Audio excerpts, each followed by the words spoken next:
So right off the bat, I like the Mega Drive take on the intro song. Not a fan of the grainy yelp, however. But that's the least of our concerns with today's subject matter. Super Street Fighter II, released in 1994 for the Sega Mega Genesis Drive thing, an adaptation of the fourth major update to Street Fighter II, of which we've sampled the Super Nintendo version previously, and, well, much like Street Fighter II Special Champion Edition before it, the Genesis version of Super Street Fighter II suffers greatly in the audio-visual department, perhaps even more so than the previous Mega Drive outing, but I did mention that that was the better playing version of Super Street Fighter II over the SNES release. Bold claim, perhaps, but hear me out. There's a reason for this.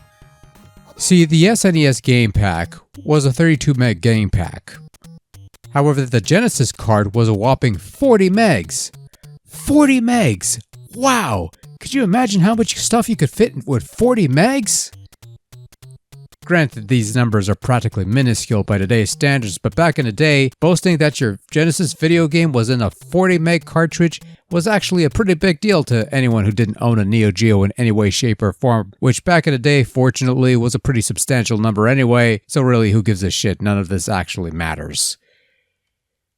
So for anyone who needs a refresher, the Super Street Fighter II game that isn't Super Turbo brings back the original 8 World Warriors, the 4 Grandmasters that became playable characters, each of whom have been updated with some new moves and tweaks as well as some new mugshots, and of course, as advertised on the tin, the game adds 4 new faces to the mix, only one of which had any chance of being a memorable and long-lasting member of the Street Fighter family. I am of course speaking of the legend that is T-Hawk. What?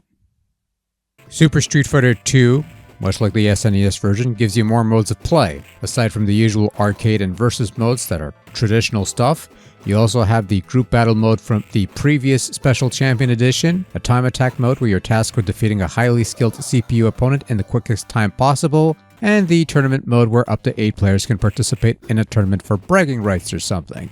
Super Street Fighter II on Genesis does give you an additional option. Arcade mode, aka Super mode, in either normal or expert modes, I guess. On normal, it's arcade mode as usual, 8 randomly selected opponents, 4 Grandmasters, and a couple bonus stages. But set it to expert, and you'll test your mettle against all 16 fighters, and the bonus stages are scrubbed from the bracket. A worthy investment of one's time, and a preference for those who don't care for the barrel-breaking bullshit. Once again, a 6-button controller is highly recommended for maximum playability. With the old 3 button, you can press the start button to alternate between punches and kicks, but why would you subject yourself to such torture? It's terrible. With the 6-button pad, control is pretty solid, pulling off special moves without a hitch for the most part, and unlike the SNES gamepad, all 6 buttons are up front. So you're almost able to replicate that arcade control short of getting a proper stick, which the expert would prefer. Either way, you can pull off special moves without much trouble. Gameplay holds up fairly well, whether it's on the default slowness or the maximum 4 stars of speed. Yes, there are no 10 stars to be found here in this Mega Drive port, unless you're playing this in the Tokyo Dome. Nobody is going to get that.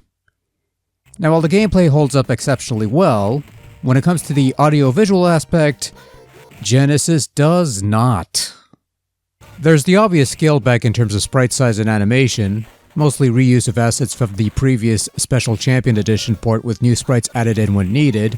Fewer colors on the palette mean some of the backdrops don't look as good as they do on SNES, though if I'm being honest, I don't think they look as good as the previous Mega Drive port either. Some look better than others, but they're generally rougher looking as a whole. I also don't care for the purple haze background when you're playing in expert mode. That's kind of, Once again, sound also takes a bit of a hit, and it's pretty much the same deal as in Special Champion Edition. You've got vocal clips that sound fairly rough sounding, which shouldn't be much of a surprise, but the one positive about the Genesis version of Super Street Fighter II is that you do have more voice clips than on the Super Nintendo version, so at least we know why this game is 40 megs. Sadly, those 40 megs couldn't contribute to a decent sounding soundtrack because the music in this version is pretty bad. Yeah, I don't mind the intro, but the rest of the soundtrack is pretty weak sounding, even more so than the previous Mega Drive port. You could probably find some low-rent MIDI recreations that sound better than these Genesis renditions, which is a bit of a shame. Now with that said, I will give the port credit on the one thing that it does that the SNES version didn't do, and that's have the music continue into the second round, much like in the arcade version, which I do appreciate. I just wish the renditions were a little better, but whatever. Overall, Super Street Fighter 2 on Genesis, well, it doesn't sound great, it doesn't look quite as nice, but it has it where it counts, and that's gameplay and control, which remains top-notch, along with the additional play modes, as well as the exclusive Expert Arcade mode, or Super mode, whatever you want to call it. That makes it worth a sample or two.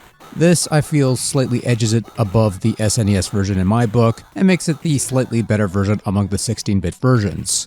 And while there have been numerous Street Fighter 2 ports and updates that have come along since then that have blown these ports out of the water, fact remains Street Fighter 2 is kinda evergreen. It is very rarely not good. And they'll keep making more of these, not just Street Fighter in general, but just more Street Fighter 2 updates.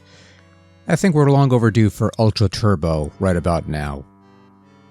But when all is said and done, no matter how many versions they make, no matter how many things get balanced or changed or censored in the background or whatever the case may be, you'll always have the one guy in the background choking the chicken.